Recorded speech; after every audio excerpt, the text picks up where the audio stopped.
दिवस परहिताची लावणी आस. हे रात्रंदिवस परहितासाठी जगत असतात. पण वैज्ञानिक ज्या पद्धतीने जगतात ते जगल्यानंतर त्याच्यापासून शिकायसाठी काहीतरी तत्व निवडावे लागतात. जसं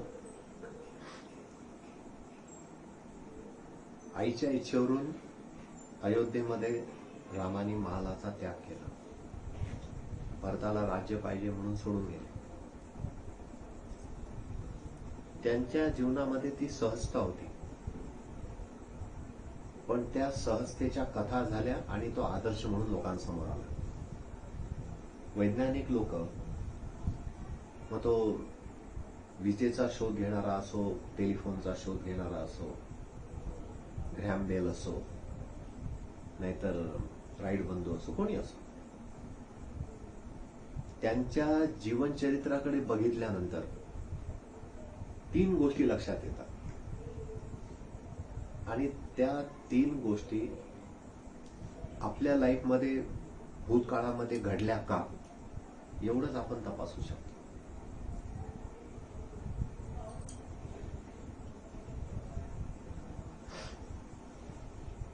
सगळ्यात पहिली गोष्ट धाडस. त्या धाडसाच्या मध्ये वृत्ती निश्चयी, आपली जी वृत्ती आहे ती निश्चयी, करारीपणा, हे सगळं आलं. दृढता आली, निर्धार आला. धाडसामध्ये काय काय येतं? निश्चयी वृत्ती, निर्धार, करारीपणा, हे सगळं एकत्र कॉमन करून त्याला धाडस म्हणू शकतो. पहिलं कोणतं आहे? धाडस. तर आतापर्यंतच्या जीवनामध्ये कुठे कुठे आम्ही धाडस केलं ते प्रत्येकाला आपल्या आपल्या घडलेल्या घटनांचा जर एकदा मागोवा घेतला तर त्यांच्या लक्षात येऊ शकते, त्यांना कळू शकते, किंवा त्यांना ते माहीत असतं. दुसरं जे आहे,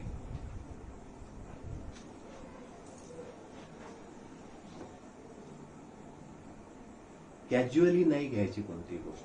त्याला तुम्ही काय नाव देऊ शकता? सावधता. पहिलं म्हणजे धाडस, दुसरं म्हणजे कायम सावधता, आणि तिसरी काय?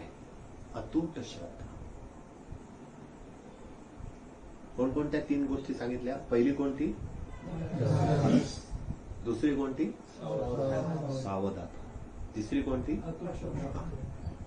आता हे 3 जर एकत्र झाले तर ते जगणं सहज होतं.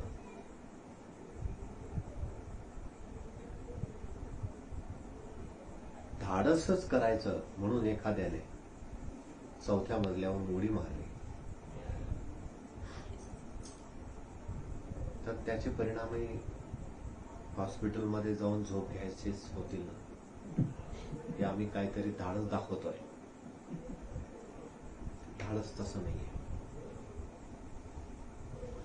हे सगळं रात्रंदिवस जे वैज्ञानिक काम करतात त्यांच्या जीवनाकडे बघितल्यानंतर ह्या 3 गोष्टी बाहेर येतात.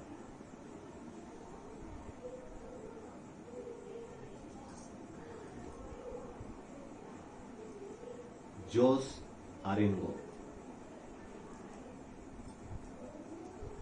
मच्छीमार होता, तरबेज मच्छीमार,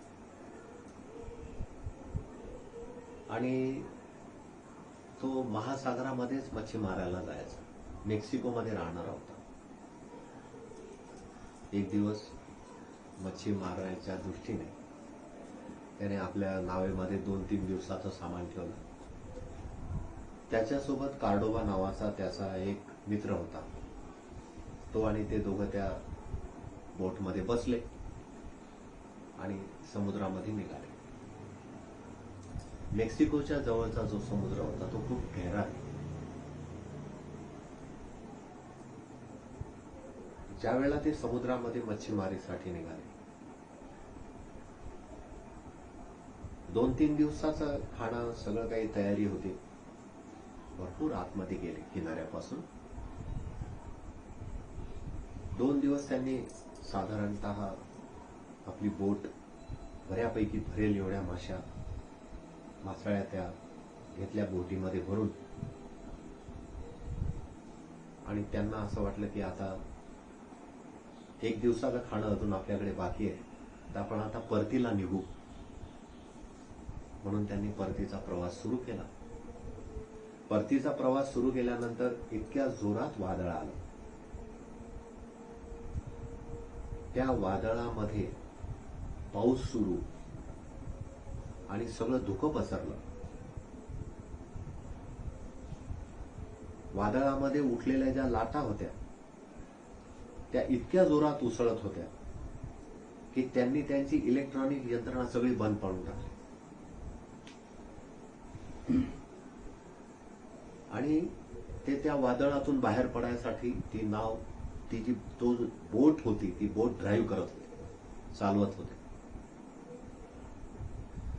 तुम्ही अशी कल्पना करा की समुद्राच्या मध्यभागी वादळ आलेलं आहे आणि त्या बोटीवर 2च लोक आहेत आणि ते किनारा शोधतायत. किनारा सापडला नाही. 1 दिवसाचं खाणं त्यांच्याजवळ होतं. 1 दिवस पूर्ण प्रवास झाला, किनारा सापडला नाही. ज्यावेळेला वादळ शांत झालं त्यावेळेला त्यांनाच कळेना कुठे जायचं. आता अशा ठिकाणी समुद्रात ती बोट उभी आहे. किनारा अनेक दूरपर्यंत नजर टाकली, मैल पर्यंत, दूर दूरपर्यंत नजरेवर किनाऱ्याचा पत्ता नव्हता. चारी दिशा पाहून झाल्या आणि एक वेळ पोटामध्ये धस्स झालं की आता काही खरं नाही. कारण जायचं कोणत्या दिशेला? सगळ्या ज्या दिशादर्शक इलेक्ट्रॉनिक यंत्रणा होत्या बोटीतल्या, पाणी पडून बंद झालं होतं. म्हणजे आता अंदाजानेच प्रवास करायचा होता किनारा शोधायसाठी. किनारा शोधायला निघाले. 4 दिवस झाले शोधत होते, सापडत नव्हता. 15 दिवस झाले शोधला, सापडत नव्हता. बोटीमधलं खाण्याचं सामान सगळं संपलं. पाऊस आला तर पावसाचं पाणी भरून ठेवायचे, ते प्यायचे. पण 15 दिवसानंतर पाऊस आला नाही, जवळचं पाणीही संपलं. समुद्राचं पाणी पिऊ शकतो का माणूस? नाही. समुद्राच्या पाण्यामध्ये 0.001 एवढं पर्सेंटेज एका थेंबात मीठ असतं. 0.001. आणि ते पाणी जर तहान म्हणून पिलं तर त्याचा परिणाम होतो युरिनल सिस्टीमवर, त्याचा परिणाम होतो नसांवर बॉडीतल्या, त्याचा परिणाम होतो पचन क्रियेवर आणि धीरे धीरे ते शरीर मृत्यूकडे, कारण ते मीठ जे आहे त्याचं पर्सेंटेज वाढू लागतं. अशा केसमध्ये तो जो होता जोस, तो अतिशय हुशार होता. त्याने काय त्याच्या मित्राला सांगितलं की तू घाबरू नको, पाणी तर नाही आहे, पण मी एका ठिकाणी कुठेतरी बोट थांबव, इथं मला एक कासव दिसलाय, मी ते धरतो.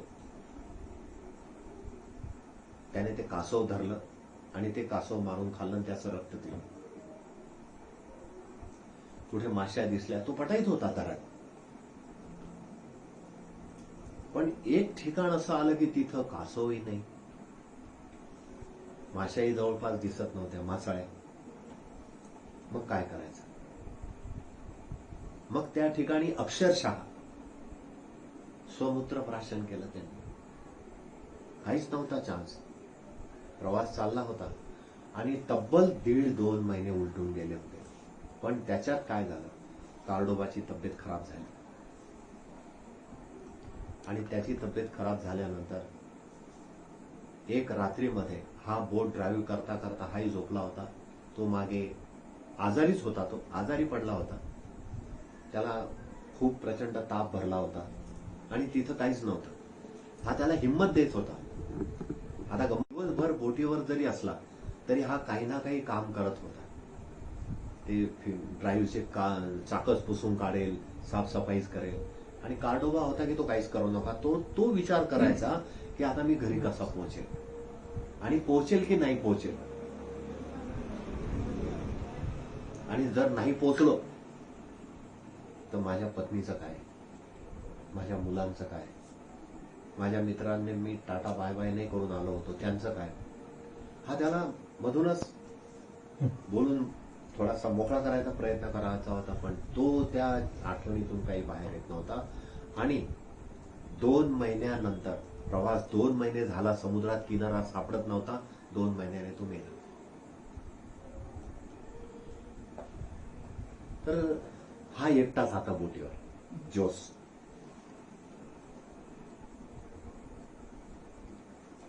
धाडस किती पर्सेंटेज असावं धाडसाचं. काय केलं असतं आपण? तू असता तर काय केलं असतं?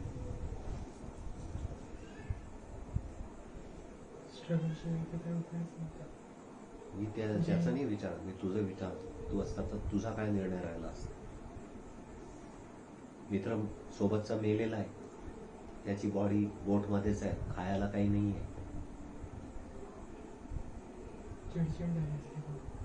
कोणा चिडचिड तर तेव्हा होते की जेव्हा आपल्या सोबत कोणी असेल, त्याला आपला प्रभाव दाखवायचा असतो म्हणून आपण त्याच्यावर चिडचिड करतो. घरात कोणीच नाही आणि माणूस आनंदी राहतो का? रडत तरी बसतो का? पण कोणी असू द्या बरं.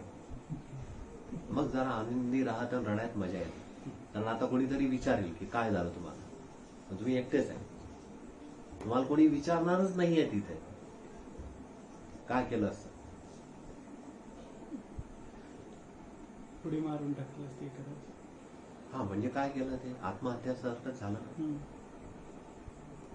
तू रे हो, पण उपायच नाही ना आता. तर 2 महिने होऊन गेले, किनाराच नाही सापडत आहे. हिंमत हारून पण उपयोग नाही. 2 महिन्याची मेहनत वाया गेली.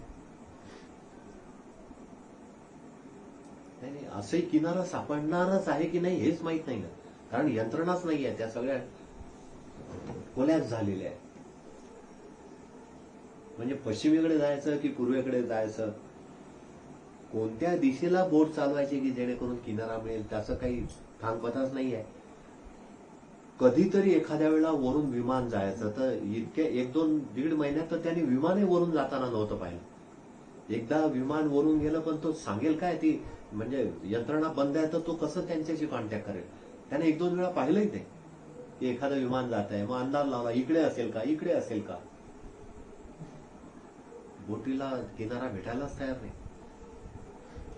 2 दिवसानंतर त्याने मित्राचं जे प्रेत होतं पाण्यात टाकून दिलं, एकटा. आणि मग आता एकटा माणूस बोटीवर, रस्ता सापडत नाही आणि समुद्राच्या मध्ये. पण आत्महत्येचा विचार आला नाही.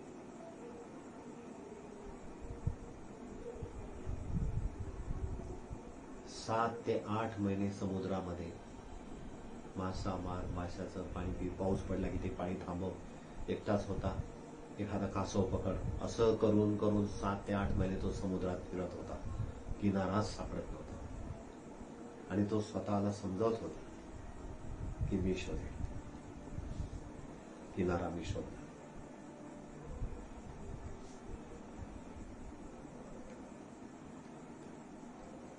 सात ते 8 महिन्याच्या प्रवासानंतर दूर लांब अंतरावर झाडं दिसायला लागली.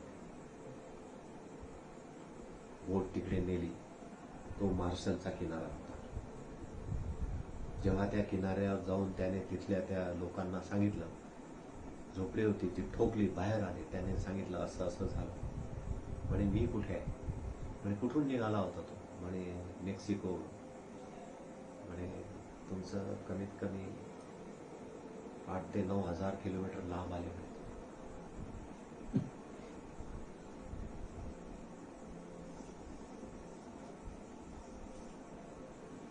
किनारा शोधल्यानंतर, म्हणजे ज्या वेळेला तो बाहेर आला, तेव्हा त्यांनी त्यांच्या संस्मरणामध्ये लिहून ठेवलं आहे की माणूस आहे ना, धाडस तेव्हा विसरतो जेव्हा तो आपलं धाडस दुसऱ्यावर डिपेंड आहे असं ठरवतो.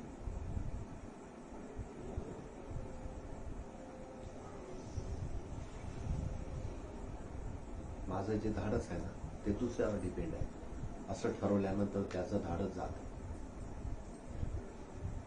भजनाच्या या कडव्यामध्ये रात्रंदिवस शोध घेण्याचं काम कोण करू शकतं? वैज्ञानिक करू शकतो. परंतु आपल्या लाईफमध्ये आपण वैज्ञानिक नाही आहे. मग आपल्या लाईफमध्ये वैज्ञानिकांचा किंवा आपल्या लाईफमधल्या सुखाचा, आनंदाचा, शांतीचा शोध घ्यायचा असेल तर पहिलं काय लागेल? धाडस. मग त्या धाडसामध्ये तुमच्या सोबतचा शोध घेता घेता तो जर सोडून गेला, तुम्हाला एकट्याला तो शोध पूर्ण करायचा आहे. मग तो शोध पूर्ण करण्याकरता जी हिंमत लागते ती या कथेतून घेण्यासारखी. नाही मग मी काय करू, मी एकटाच होतो.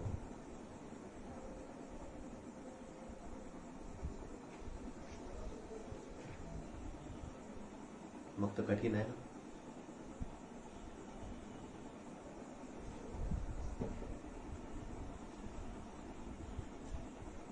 शोध घेण्याच्या कामामध्ये पहिली पायरी कोणती आहे? धाडस. दुसरी पायरी आहे सावधता. काम करताय तर त्या कामामध्ये पूर्ण सावध पाहिजे, कोणतंही असो. बेसावधपणे नाही करायला पाहिजे. असावधानता घातक आहे. जहाज बुडायला असं तुम्हाला माहित आहे है ना? तर त्या जहाजावरच्या लोकांनी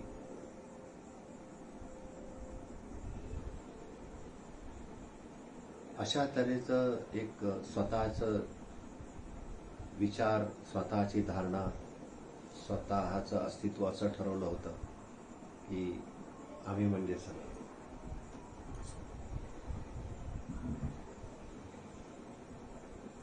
एखाद्याने विचारलं की तुमचं जहाज निघालेलं आहे, तर त्याला आहे ना, ज्या रस्त्याने तुम्ही जाणार आहे त्या रस्त्याने पाण्यात बर्फाचे डोंगर आहे. तर खाली जे बर्फ कटर असतं ना, ते एक तर मजबूत आहे की नाही ते तपासून घ्या, नाहीतर रूट बदला.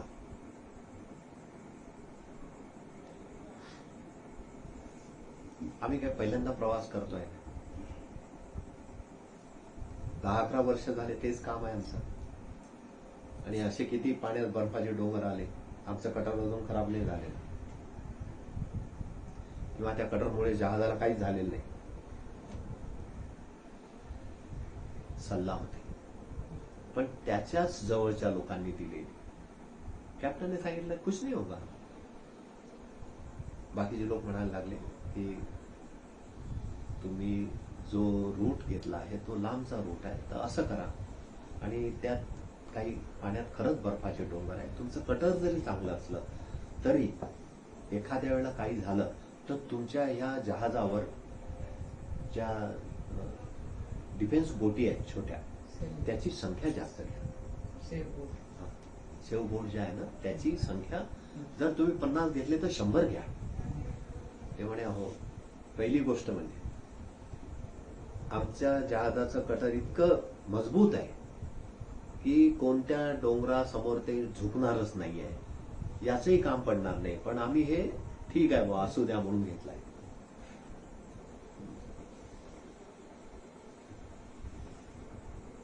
सावधानता याचा अर्थ असा नाही की तुम्ही निगेटिव्ह बोलणाराला व्हॅल्यू द्या. पण प्रत्येक ऑफिसमध्ये आणि प्रत्येक देशाच्या सभेमध्ये विरोधी पक्ष असतो. पण विरोधी पक्षाचं काम काय असतं की हे जे योजना करतायत, हे जे नियोजन करतायत, या नियोजनामध्ये यांच्याकडनं काही गोष्टी सुटल्या की काय आणि सुटले असतील म्हणजे हे लेट गो करतात किंवा ओव्हर कॉन्फिडन्स मध्ये आहेत का, ह्या सगळ्या गोष्टी कुठे येतात? सावधानतेमध्ये. ही असावध आहे.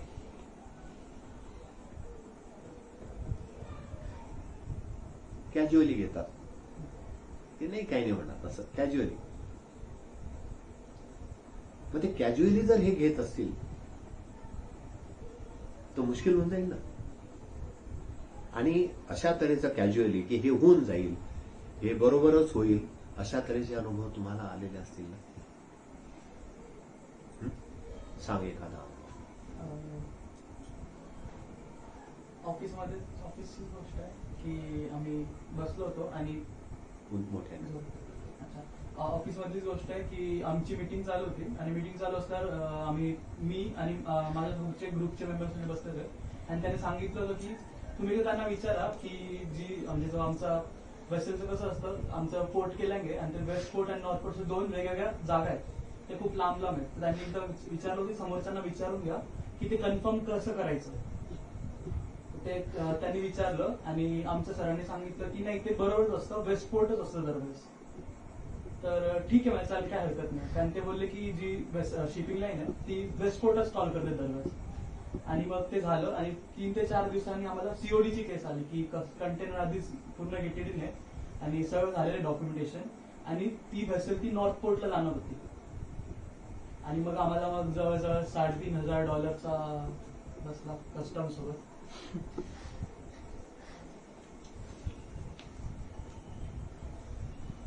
तुझा कुठल्या विषयासंबंधी असा अनुभव आहे की आता 3 दिवसावर परीक्षा एका दिवसात होऊन जाईल?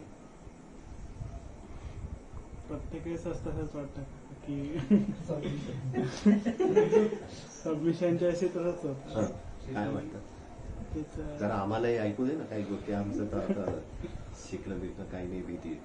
प्रत्येकच वाटतं होऊन जाईल एकदम आरामात, होऊन जाईल आरामात, पण पुढच्या दिवशी सबमिशन येतं तेव्हा सर्व असं डोक्यावर येऊन जातं की अरे बापरे कसं काय होणार. आणि त्यात अशी एखादी गोष्ट असं विसरायला लागलं म्हणजे थोडं कळायला नाही लागले की मग तिकडे विषय संपून जातो.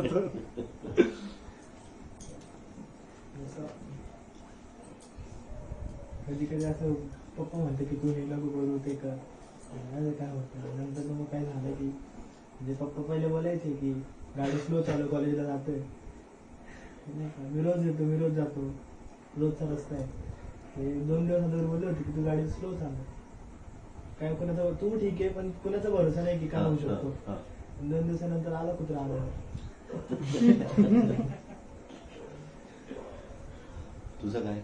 माझं एक सब्जेक्ट आहे आम्हाला फ्लुइड मेकॅनिक्स, त्याचे न्यूमेरिकल्स वाटतं आम्हाला. जेव्हा लेक्चर्स होतात तेव्हा येतं इझी जातं, पण जेव्हा एक्झाम येते तेव्हा लाईटली घेतो आम्ही. मग जेव्हा एक्झाम होते ते न्यूमेरिकल येतं, मग तेव्हा नाही आलं, मग तेव्हा रिग्रेट. तर टायटॅनिक जहाजावरच्या सगळ्या लोकांना आणि त्या कॅप्टनच्या ज्यांनी ते बांधलं होतं त्यांना इतका कॉन्फिडन्स होता की तुम्ही जे म्हणताय असं होणारच नाही. कॅज्युअली नका घेऊ की आम्ही हे सगळं करतोय मग असं होणारच नाही. पण काय झालं, ते जहाज निघालं. यांनी सांगितलं होतं 2-4 बोटी राहू द्या, नाही तुमचं ते तपासून घ्या बरं, कारण ज्या रस्त्याने चालले तिकडे पाण्यात बर्फाचे डोंगर आहे, नाही आहे. परिणाम काय झाला, साध्या आईसच्या डोंगराने ते तोडलं. आणि ज्या वेळेला ते तुटलं ना त्यावेळेला त्या जहाजावर सगळ्या टाईपचे लोक होते. श्रीमंत होते, first class, second class, third class, worker, waiter, सगळे होते. निघाले त्या दिवशी जो श्रीमंत फर्स्ट क्लासचा क्लास होता तो वेटरवाल्यांशी बोलतही नव्हता की चहा आणला, ठीक आहे, इशारा. म्हणजे वागणूक कशी होती, हा की तुम्ही हे मी हे. सेकंड क्लासवाला फर्स्ट क्लासवाल्याशी वेगळा, फर्स्ट क्लासवाला वेगळा, हे आमचं आहे. मग ते कोणी बोलले हाय हॅलो केलं तरी हा असं उडून द्यायचं. पण जेव्हा ते पाणी बाहेरचं घुसलं त्यांना कळालं की जहाज फुटलंय तेव्हा तिथे वर्कर बिरकर सगळे एकत्र झाले, एकामेकाचा जीव वाचवणं, एकामेकाला मदत करणं. मग ते हेच लक्षात नव्हतं की हा वर्कर आहे, हा फर्स्ट क्लास मधला आहे. आणि ज्या बोटी होत्या त्या कमी पडल्या.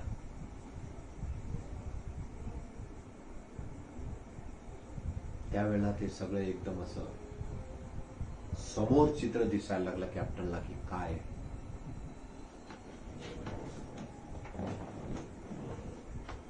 तर सावधानता प्रत्येक कामात. रामदास स्वामींनी काय सांगितलं की पहिले हरिकथा निरूपण. त्यांनी हे माणसाच्या जीवनाची मॅनेजमेंटच सांगून दिली की सगळ्यात पहिल्यांदा काय करतो. हरिकथेमध्ये जीवनाचे महत्वाचे सूत्र सांगितले जातात. मग ते सूत्र जर ऐकले तर त्या पद्धतीने जीवन जगता येतं. पहिले हरिकथा निरूपण, दुसरे ते राजकारण. मग तुम्हाला उदरनिर्वाहासाठी जे काम करायचं आहे त्याच्यामध्ये तुम्ही पॉलिटिक्स करू शकता. स्वतःला मिळवण्याकरता पॉलिटिक्स. पशु आहे तर ते डायरेक्ट भांडण करतात, पण माणूस आपल्याला मिळवण्याकरता पॉलिटिक्स करतो. तर त्यांनी सांगितलं की सोपे. आणि तिसरे ते सावधपण सर्वविषयी. सर्वविषयी म्हणजे नुसतं हा विद्यार्थी आहे मग काय सावध राहायचं, नाही चालणार. मग एखादा ग्रस्त आहे मग तो म्हणेल मग काय सावध राहायचं आहे, घर आहे, सगळं आहे, व्यवस्थित आहे. तिसरे ते सावधपण सर्वविषयी. की जरी आपल्याला माहित आहे हे सगळं मजबूत आहे, एक्स्ट्रा असू दे. आमच्या लहानपणी आम्ही खेड्यामध्ये त्या म्हणी ऐकायचो की भूक नसो पण शिदोरी असो. हे सावधपण होतं.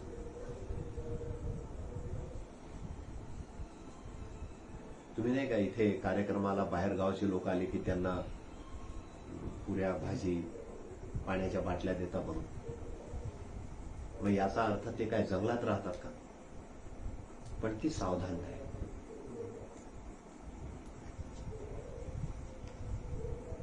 आणि असं जरी केलं की जाता जाता हे घेऊन जा तुम्ही सोबत, नाही काय 3 तासात तर नाशिक पोहोचणार आहे. भुसावळून निघाले, त्यांनी दिलेला डबा घेतला नाही, पाण्याची बाटली घेतली नाही, 3 तासात नाशिक पोहोचून जाऊ.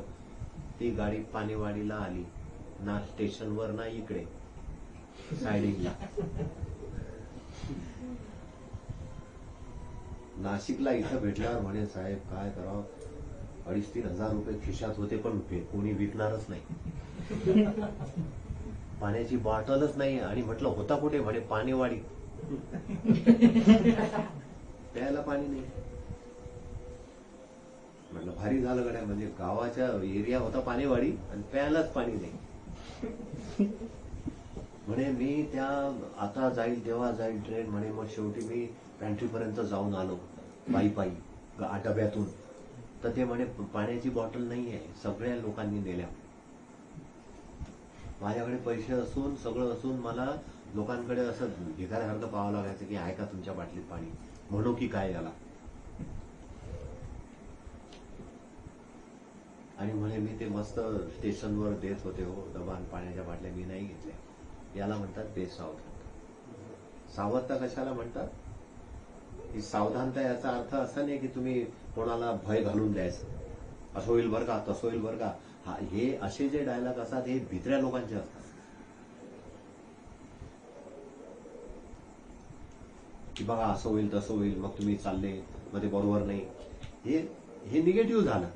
पण सावधानतावाला काय करेल, तो काय करेल की मी जातोय, प्रवास कसा आहे, कुठे काय आहे काय नाही, तो आधीच घेऊन ठेवेल. बस त्याला माहित राहील की हे शिल्लक राहिलं तर काही प्रॉब्लेम नाहीये. मुंबईकडे जाणाऱ्या लोकांना तुम्ही इथून डबे देता का, द्यायला लावतो आपण. मध्ये काय इगतपुरी लागत नाही काय, तिथे काय स्टॉल नाही. परंतु त्याला सावधानता म्हणतात की सावधता पाहिजे. ते असू दे ना, ते सगळं आहे. पण हे तुझ्याजवळ राहू दे, फरक काय पडणार आहे? कसं आहे, सावधता म्हणजे अलर्ट आहे, हे आहे, ठीक आहे, पण एक्स्ट्रा ही सावधानता राहू दे की, काय फरक पडतो? आणि सावधानतेच्या नावाखाली दुसऱ्याला घाबरवायचे कामं नाही झाले पाहिजे, की मला तर काय तुम्हाला सावध करायचं होतं, पण तुम्ही घाबरून राहिले ना त्याला.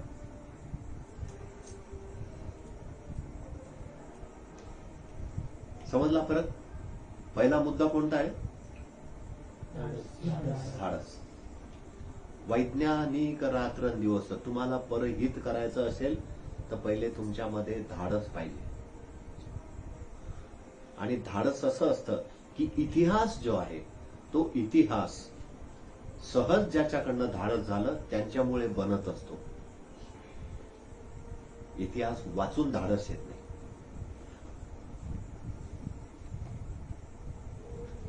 गीता वाचून कोणीच कृष्ण बनलं नाही,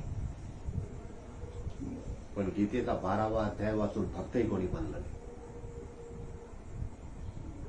ते तर रक्तात लागायचे. कृष्ण रक्तात लागेल, भक्ती रक्तामध्ये लागेल.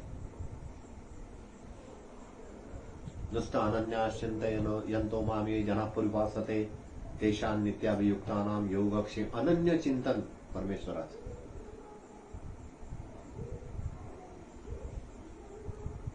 सगळं आतून उठायला पाहिजे. जे आतून उठून ज्यांनी केलं त्यांचं चरित्र लिहिलं गेलं, त्यांनी इतिहास बनवला. आणि मग तो इतिहास हे सगळे भित्री लोक वाचतात आणि त्याच्यावर चर्चा करतात. काही गरज नव्हती असं करायची.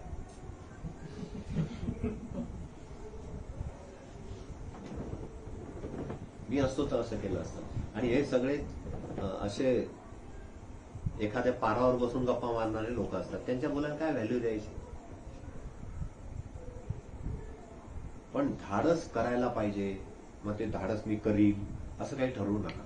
फक्त एकच ठरवा, शोध. खोजी बनव. खोजी बनले की धाडस आपोआप होतं. शोध घ्यायची हिंमत ठेवा. विद्यार्थ्यात विद्या शोधा. गृहस्थाश्रमियात गृहस्थाश्रमामध्ये सुख शोधा. पंचमहायज्ञ कसे पूर्ण करायचे, ते कसे पूर्ण करता येतील. दाराशी आलेला अतिथी वापस नाही गेला पाहिजे, तो कसा नाही जाणार. कुटुंबातल्या लोकांना कसं मिष्टान्न भोजन देता येईल, आनंदी ठेवता येईल, शोध आहे. आपोआपच धाडस होतं. आपोआपच सावधानता येते. कर्म केल्याशिवाय सावधानता शिकता कशी आहे? तर हे भजनाचं कडवं आहे ना, बाकीच्या कडव्यांचं तर ठीक आहे, परंतु ह्या कडव्यांच्या विषयी मला विशेष आकर्षण वाटतं. की परहिताचं जर का व्रत घ्यायचं आहे किंवा परहित कशात असतं त्याचा आनंद अनुभवायचा आहे, तर त्याला पहिल्यांदा धाडस लागेल, दुसऱ्यांदा सावधानता, आणि तिसरं काय लागेल? अतूट श्रद्धा. ती अतूट श्रद्धा आहे. मग ती अतूट श्रद्धा कशी असते?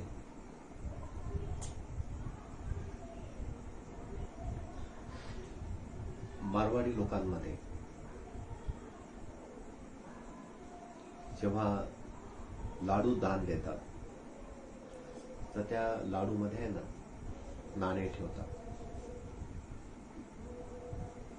संक्रांतीच्या वेळा तिळाचे लाडू बनवतील तर त्या तिळाच्या लाडूमध्ये, पूर्वीचा काळ होता हिंदुस्थानातला, त्यावर त्यांनी चांदीचे कॉईन टाकले होते त्या लाडूत. आणि ते कॉईन टाकून ते सांगत नाही, देऊन देतात. खाताना जर त्याला लागलं तर लक्षात येतं.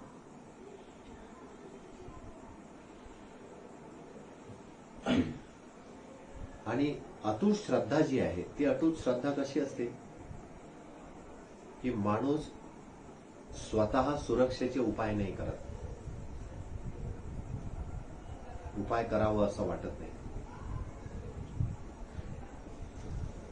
पण ती सुरक्षा माझ्या अवतीभोवती आहे अशी पक्की श्रद्धा असते. आणि तो उपाय जरी करत असला तरी ते सगळे व्यवहारिक जरी असले तरी ती श्रद्धा, ती कवच माझ्या भोवती आहे, अतूट श्रद्धा आहे. आपल्या स्वतःच्या प्रेमावर अतूट श्रद्धा, आपल्या स्वतःच्या भक्तीवर अतूट श्रद्धा आणि आपल्या आराध्यावर अतूट श्रद्धा. मग त्याच्यामध्ये देव असो, कुलदेवता असो, गुरु असो, कोणी असो.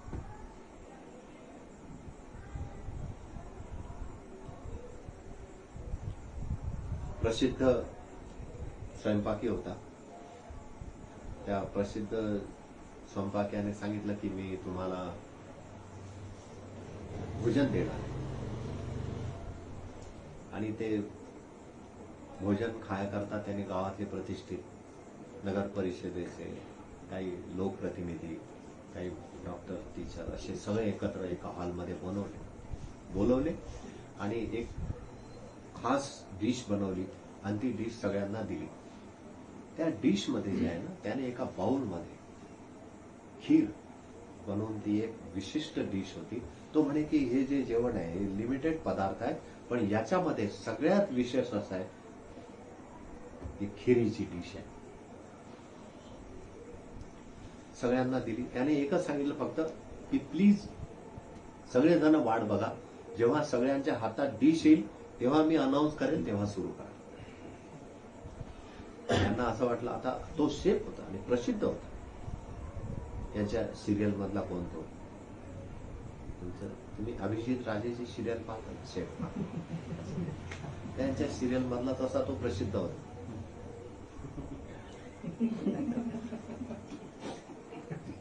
तर त्याने ते डिश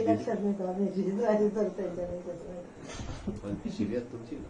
मग ते सगळ्यांच्या हातामध्ये डिश आली, खिरीच्या वाट्या आल्या, सगळ्यांनी पाहिलं, सुगंध येत होता पदार्थांचा. त्यांना वाटलं खरंच अशी डिश तर अशी पूर्वी कधी खाल्ली नव्हती आणि कदाचित ह्यानंतर भेटेल की नाही भेटेल. इतकं अन्नाच्या वासावरूनच अन्नाची चवीचा अंदाज येतो आणि त्या सुगंधावरूनच तो अन्नरस प्रत्येकाच्या तोंडात तयार होतो. त्याला तुम्ही लाड म्हणू शकता. आता खिरीचं वर्णन केल्यानंतर सुद्धा तुम्हाला तो ओलावा जाणवू शकतो. वरती मस्त चेरी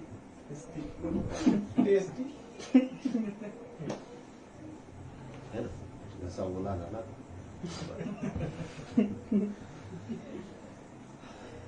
तर ती डिश घेतली आणि तो आला. त्याने अनाऊन्स केलं की हे सगळं जे जेवण आहे हे आतापर्यंत मी बनवलेल्या उत्तम डिश पैकी 2-3च आयटम निवडलेले आहे, पदार्थ निवडलेले आहे, पण त्याच्यामध्ये जी फेमस डिश आहे, जी मी नेहमी बनवत असतो, पण आज ती थोडी हटके बनवली आणि ती डिश आहे खिरीची. तर जरीही समजा तुम्ही खाता खाता तुम्हाला नाही आवडली तरी ते तसं करू नका. तुम्ही खिरेचा आस्वाद घ्या. तो बोलतच होता, तेवढ्यात त्याचा अशिक्षण आलं आणि त्याने त्याच्या कानात काहीतरी सांगितलं. तो म्हणे असं आहे का, बरोबर. लगेच तो लोकांना म्हणाला, हा सॉरी, पण काय झालेलं आहे की तांदूळ निवडताना तांदूळाच्या रंगाचे पांढरे खडे याच्यात आहेत, त्यामुळे प्लीज जर काही खाताना आढळले तर बाहेर काढून ठेवा.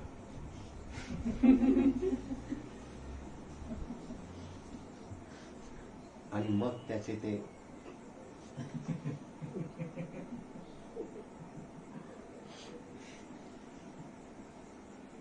काय झालं राजू?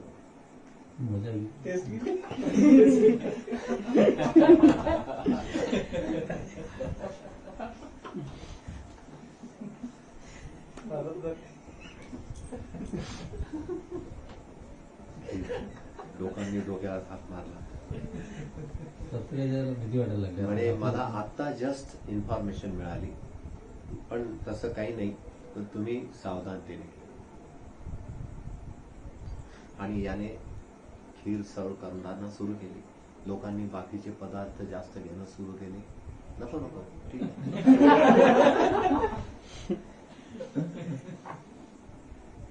थोडीशी घ्या ना. नाही नाही, बस बस.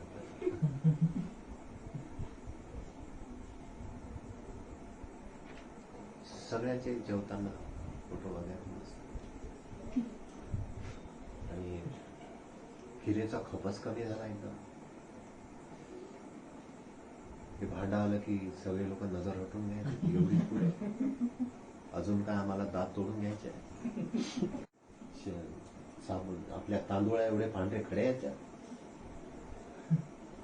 आम्हाला काय आमची तब्येत बिघडायची हे दुसरं काय ते आण दुसरं मटेरियल दाबून कापलं शेवटी हा आला हात जोडून सांगितलं म्हणे नम्रतेने मी परत एकदा विनंती करतो की आजची खीर ही माझी स्पेशल डिश आहे लोकांनी म्हणजे पहिल्यांदा बोलत होता तर पाहत तरी होते त्याच्याकडे दुसऱ्यांदा हात जोडले तर कोणी काय माणूस आहे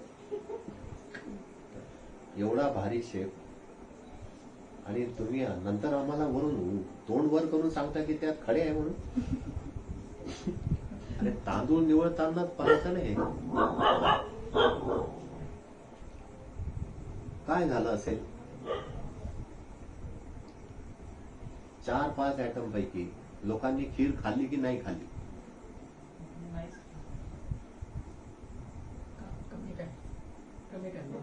नसेल खाल्ली.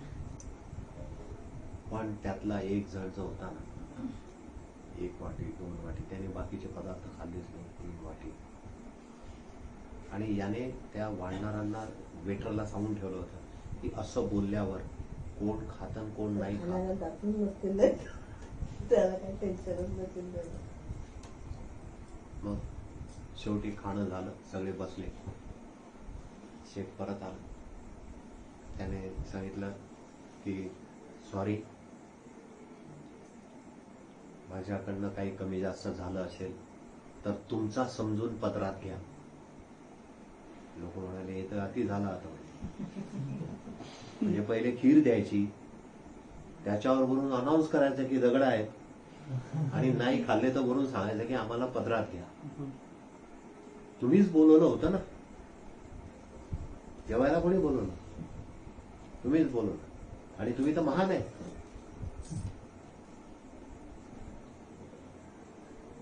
मग त्याने सांगितलं की आजचा माझा प्रमुख अतिथी जो आहे त्याचा सन्मान मी तुमच्या समोर करणार आहे त्याला बोलवलं ज्याने वाट्याच्या वाट्या खीर खाल्ली मग त्याला विचारलं की ह्या व्यक्तीने मॅक्सिमम खीर खाल्लेली आहे सगळ्यांच्या तुलनेत आणि याच्या एवढी जर कोणी खाल्ली असेल तर त्याने पुढे यावं कोणीच नाही आलं मग त्याला विचारलं की तू कसं काय एवढी खीर तुला आवडली आणि खीर नो डाऊट सगळ्यात बेस्ट पदार्थ आजचा खीरच होता पण तुम्ही काय सांगितलं की त्या तांदूळाच्या रंगाचे दगड आहेत पण ते दगड माझ्या हिशावर येणारच नाही अशी माझी अतूट श्रद्धा होती आता या खिरीमध्ये दगड आहे म्हणजे मोठ्या प्रमाणावर दगड नव्हते 7-8-10 असतील पण आता एवढे 30-40 लोक इथं जमले आहेत सगळे प्रतिष्ठित आहेत तर मला त्यावेळेला हा विचार नाही आला तुम्ही आता मला स्टेजवर बोलवल्यावर मी सांगतोय तुम्हाला मला त्यावेळेला एकच विचार आला की खिरेमध्ये दगड आहे नो डाऊट पण माझ्या हिशावर येणार नाही माझी अतूट श्रद्धा होती मग त्याने सांगितलं की सॉरी जेंटलमन खिरेमध्ये दगड नव्हते ती अशीच तुमची श्रद्धा टेस्ट करायकरता दिली होती की माझ्यावर किती श्रद्धा आहे की मी जर एवढा फेमस शेफ आहे आणि मी सांगत असतो आणि त्या नोकराला आम्ही हे प्लॅनिंग केलं होतं की मी बोलेल ना तू येऊन मला काहीतरी सांगायचं आणि मी डिक्लेअर करेन पण एकही दगड नव्हता तेव्हा सगळ्यांनी डोक्याला हात मारला की आता खीर तू मी म्हणत होतो तरी 2 वाट्यात आहे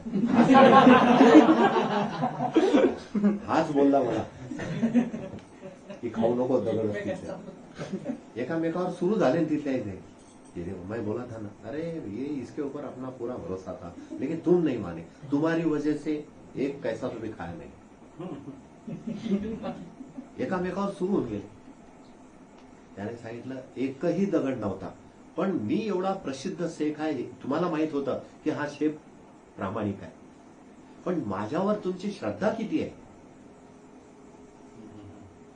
तुम्हाला माहित होतं ना प्रामाणिक आहे म्हणजे लोक काय करतात एखादा गुरु करतात आणि त्या गुरुवर श्रद्धाच नाही ठेवत टीचर निवडतात टीचरवर श्रद्धा ठेवत नाही ट्युशनचं इन्स्टिट्यूट निवडतात पण त्याच्यावर श्रद्धा ठेवत नाही किती वेळा आपण लावलेले क्लास गेलोच नाही. पैसे कोणी भरलेले असतात, त्यांची निवड कोणी केलेली असते, जात कोण नाही. गंमतच आहे, तुम्हीच निवडलाय ना. मग तुमची ती तरी श्रद्धा नीट आहे का? अतूट श्रद्धा हा जो विषय आहे ती तरी आहे का नीट? आणि हा एवढा देशातला प्रसिद्ध शेफ आणि तो तांदूळात दगड कसे काय ठेवेल हे तर तुम्हाला समजायला पाहिजे होतं ना.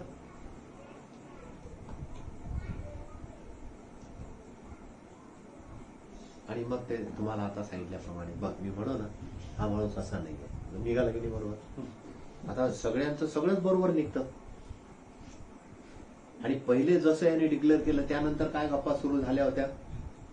माणूस किती प्रसिद्ध असताना शेवटी माणूस आहे, चुका होतातच. बघा ना आता याच्याकडनं दगड राहिलेच की नाही. हा, आणि तुम्ही म्हणे खूप हे आहे ना, हायजेनिक आहे, धमूक आहे. बघा म्हणे आता ते काय करायचं, त्याचं सगळी मजा गेली ना. हा, आणि तुम्ही तर म्हणे खूपच आहे बुवा. म्हणजे जे बोलत होते त्यांना तिथल्या तिथे बोलणारे लोक सापडले. तो एक फीडबॅक मिळाला. जेव्हा असं झालं त्याच्यानंतरही फीडबॅक मिळाला की बघा आम्ही म्हणत होतो ना की हा असं नाही करणार. म्हणजे जे काम तुम्ही हातात घेतलं त्याच्यावर तुमच्या बाजूने काही असतील, काही तुमच्या विरोधात असतील आणि काही जसं जमलं तसं तबला वाजवणारे असतील. म्हणजे तुम्ही आले तर तुमच्यासमोर भाऊ, बस भाऊ सारखं कोण नाही. मी एकदा गेला तिकडे एवढंच म्हणतात, आम्हाला माहित आहे कसं आहे. अरे पण कसं आहे म्हणजे काय? ते म्हणतात ते नका विचारू, तुला माहितच नाही तर सांगशील काय.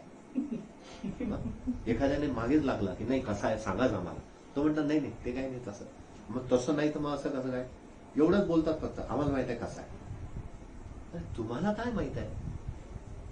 विचारलं तर सांगत नाही. मग काय म्हणतात माहित आहे, ते सांगायसारखं. मग तो अजूनच समोर चालू वाटतं, अरे बापरे म्हणजे याने काय खून दरोडे टाकली काय, सांगायसारखं नाही. मग सांगायसारखं काय तर म्हणे काय काही नाही, तो आपल्याला कधी कधी बोलवतो मग असं होतं तसं होतं. अरे हे फालतू गोष्टी आहे. मग सांगायसारखं काय नव्हतं, नेतात काही नाही.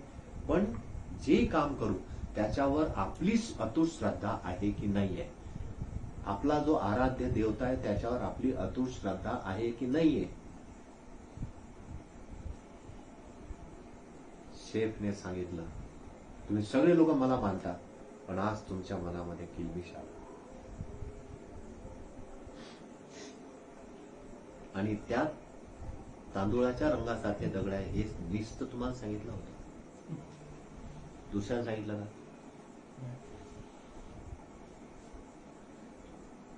पण हा माणूस होता, याने काय सांगितलं, मला ते एवढंच माहित होतं की याचं आमंत्रण आहे आणि हे दगड आहे, ठीक आहे एवढी मोठी खीर आहे कुठेतरी असतील पण माझ्या हिशावर येणार नाही. ही माझी वैयक्तिक अतूट श्रद्धा होती. ही असतील नो डाऊट. ही जगण्याची पद्धत पाहिजे. मग माणूस वैज्ञानिक काय ते समजू शकतो. 700 वेळा प्रयोग केला गेला होता इलेक्ट्रिसिटीचा. एडिसन होता का तो? सगळे त्याच्या सोबतचे काम करणारे म्हणे पागल आहे, आम्ही नाही थांबत तुझ्या सोबत, चाललो म्हणे सोडून. एक एक जण कमी होत गेला. शेवटी 2-4 डोके राहिले आणि सांगितलं अरे काय म्हणे 1, 2, 3 ठीक आहे, 700 वेळा फेल जातो तरी तुमचं तेच. 701 वेळा तो सक्सेस झाला. कधी कधी अतूट श्रद्धा कमी पडल्यामुळे जवळचे लोक सुद्धा सोडून जातात. त्यांची नसते, आपली असते पण त्यांची नसते. म्हणून तर बरेच वेळा लोक म्हणतात ते काय ते तुमचे गुरु असतील आमचे नाही. अरे पण तुमची तर वैयक्तिक श्रद्धा कमी पडते आहे ना, गुरु कोणाचा आहे ते जाऊ दे.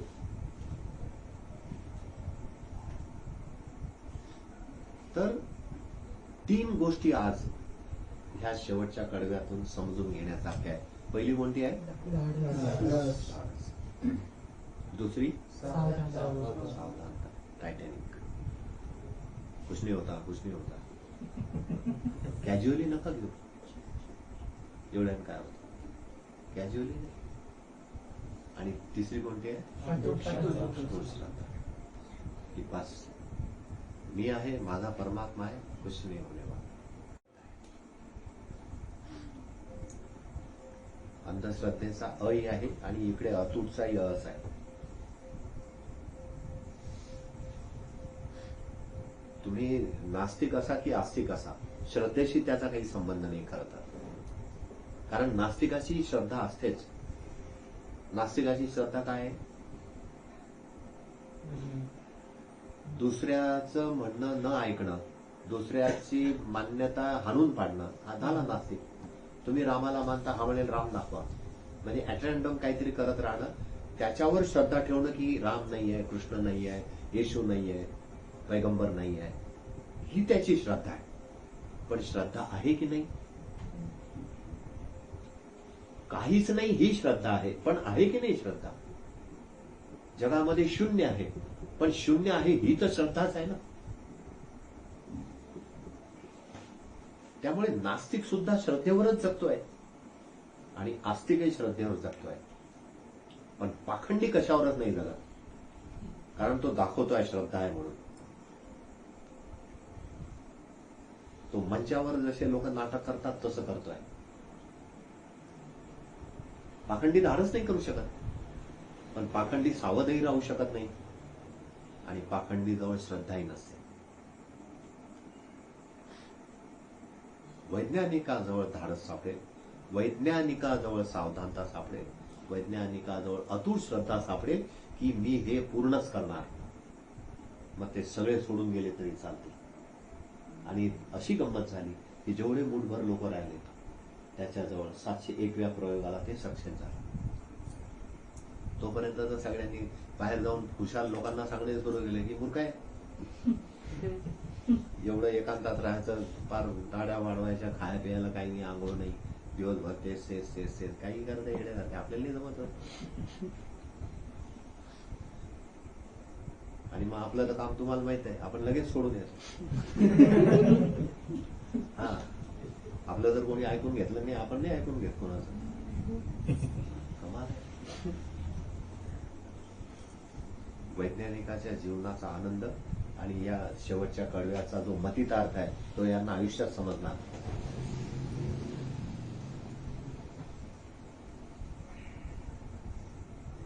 या कडव्याच्या उरलेल्या 2 ओळी राहिल्या, त्याच्यावर आपण पुन्हा उद्या चर्चा करू.